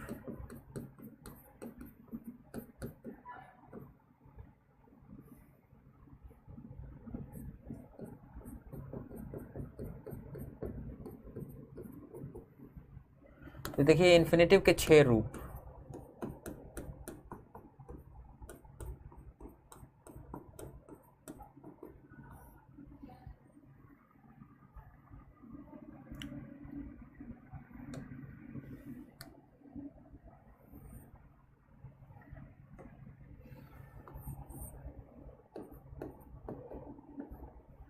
ठीक है, gerund,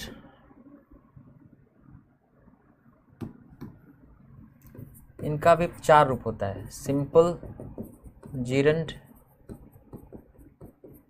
simple passive gerund, perfect gerund.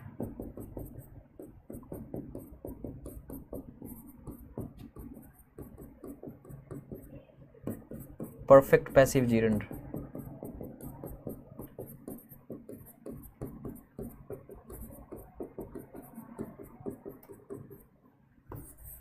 तो ये जीरंड के 4 रूप हैं।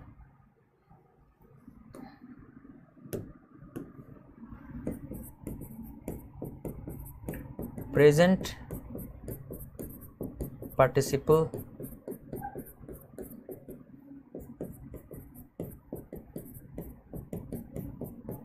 Present passive participle perfect participle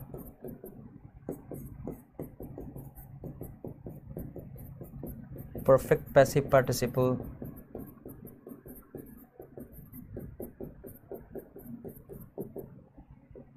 और पास्ट पार्टिसिपल। पार्टिसिपल के 5 रूप हैं।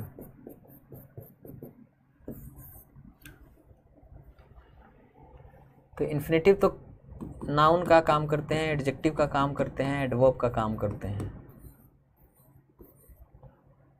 जीरन जो है सिर्फ नाउन का काम करते हैं। लेकिन जो पार्टिसिपल हैं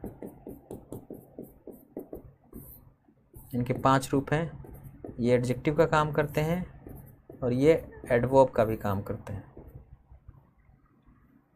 ठीक है। अब कोई एक वर्ब लेते हैं और उसके डिफरेंट फॉर्म्स लिखते हैं।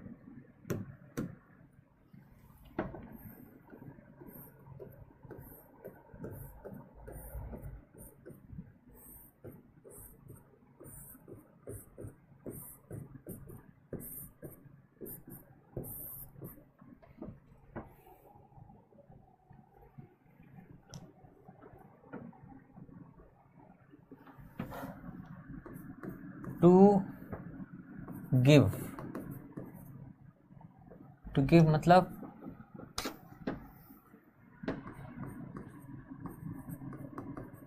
टू गिव, टू गिव मतलब होता है देना। टू बी गिवन दिया जाना।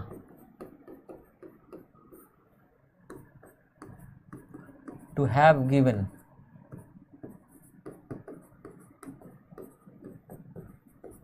दे चुका होना।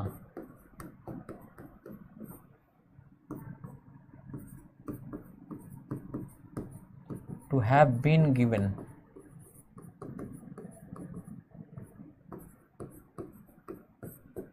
दिया जा चुका होना।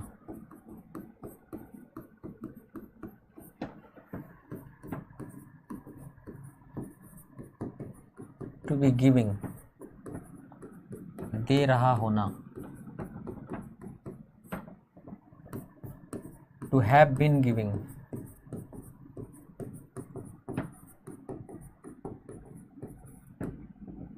कुछ समय से दे रहा होना।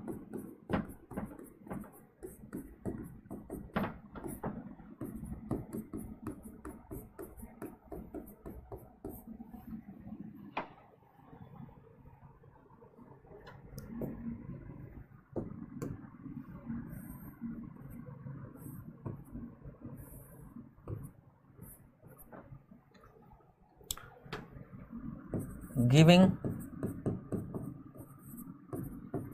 देना। बीइंग गिवन दिया जाना। हैविंग गिवन दे चुका होना। हैविंग बीन गिवन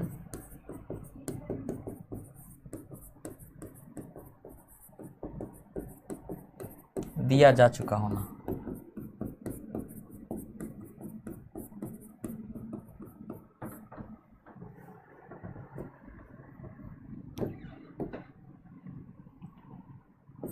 गिविंग दे रहा। बीइंग गिवन दिया जा रहा।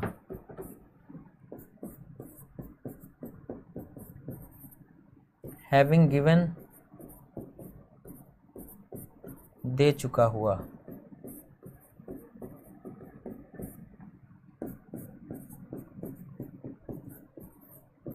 हैविंग बीन गिवन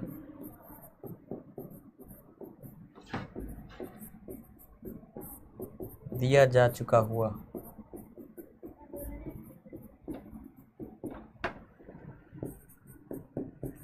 गिवन दिया गया।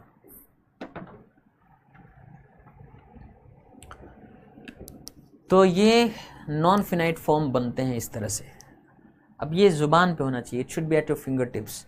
ऑफलाइन क्लास में क्या होता है, 72 घंटे 72 आवर्स सिर्फ इसकी प्रैक्टिस कराते हैं। 72 घंटे मतलब 3 दिन। 3 दिन केवल होमवर्क देते हैं ढेर, खूब लिख के लाओ, खूब लिख के लाओ, खूब खड़ा करा के क्लास में पूछते हैं, तो पूरा एकदम कंठस्थ हो जाता है, जुबान पे हो जाता है। आपके साथ भी यही करना पड़ेगा, है ना। बहुत होमवर्क देना पड़ेगा, बहुत होमवर्क करेंगे तब जाके ये कंठस्थ होगा, आपकी जुबान पे आएगा, ठीक है। तो किसी भी वर्ब से जो 15 नॉन फिनाइट फॉर्म बनेंगे वो कैसे बनेंगे?